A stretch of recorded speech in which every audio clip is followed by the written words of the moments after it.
அனைவருக்கும் வணக்கம். இந்த வீடியோவில் என்ன பார்க்க போறோம்னா, தடயம் இந்த படத்தோட கதை தான் பார்க்க போகிறோம். தமிழ்நாட்டில் ஒரு ஸ்டேஷனில் வந்து எஸ்ஐயா வந்து இருக்கார் நம்ம சமுத்திரக்கனி. அவர் ரொம்ப நேர்மையாக வந்து புத்திசாலியும் வந்து இருக்கார்.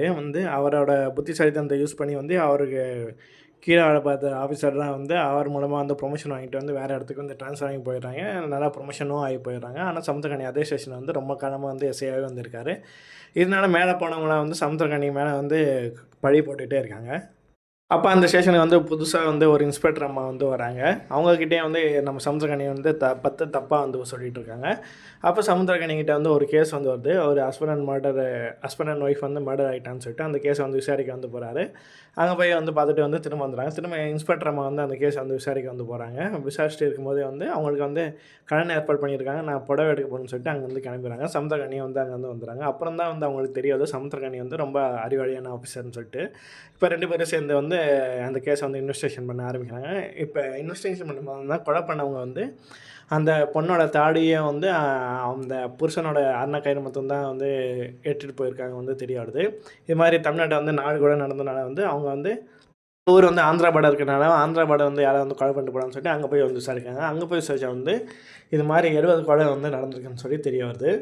சமுத்திரக்கனி என்ன பண்ணனா இந்த ஃபஸ்ட்டு கொலை எங்கே நடந்ததோ அங்கே போய் விசாரிக்கிறாரு. அங்கே போய் விசாரித்தா 2 பேர் குற்றவாளின்னு சொல்லி தெரிய வருது. ஆந்திரா சைடு ஒரு கேஸ் காட்டுறாங்க. ஒரு பெரிய தடை கொல்லப்படுறது. அதுக்கு குற்றவாளியாக 2 பேரை அரெஸ்ட் பண்ணிட்டு போகிறாங்க. அவங்க 2 பேரும் நாங்கள் பண்ணேன்னு சொல்லி குற்றத்தை ஒத்துக்க மாட்டேன்றாங்க. இதனால் அவங்க குடும்பத்தை சேர்ந்த அவங்களோட பொண்டாட்டி, அவங்களோட தங்கச்சி 2 பேரையும் போலீஸ் ஸ்டேஷனே வச்சு ரேப் பண்ணிடுறாங்க. அது மட்டும் இல்லாமல் அவங்க பொண்டாட்டி கழுத்து தாடியை உரிக்கிறாங்க.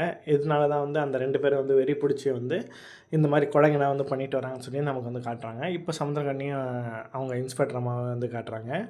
காட்டி இப்போ விசாரித்து எல்லாம் 2 பேரும் சேர்ந்து ஆந்திரா போலீஸ், தமிழ்நாடு எல்லாம் சேர்ந்து அந்த 2 குற்றவாளியை பிடிச்சிடுறாங்க. தமிழ்நாடு டிபார்ட்மெண்ட்டை அந்த குற்றவாளி வந்திருக்காங்க. இப்போ சமுத்திரக்கனி டேப்பு கார்டு போட்டு அவங்க குற்றவாளிகிட்ட வாக்குமூலம் வாங்கிட்டு இருக்காங்க. ஏன் இது மாதிரிலாம் பண்ணேன்னு சொல்லிட்டு, நீங்கள் பொண்டாட்டி தாடி இது மாதிரி பண்ணிட்டாங்க. அதனால் யாரெல்லாம் என் கொலைக்கு சாட்சி சொன்னாங்க அவங்க குடும்பத்தை எல்லாத்தையும் நாசம் பண்ண ஆரம்பித்தேன். அதுக்கப்புறம் சில எம்எல்ஏ காலங்களும் கொலை பண்ண ஆரம்பிச்சுன்னு அவர் சொல்லிப்பார்.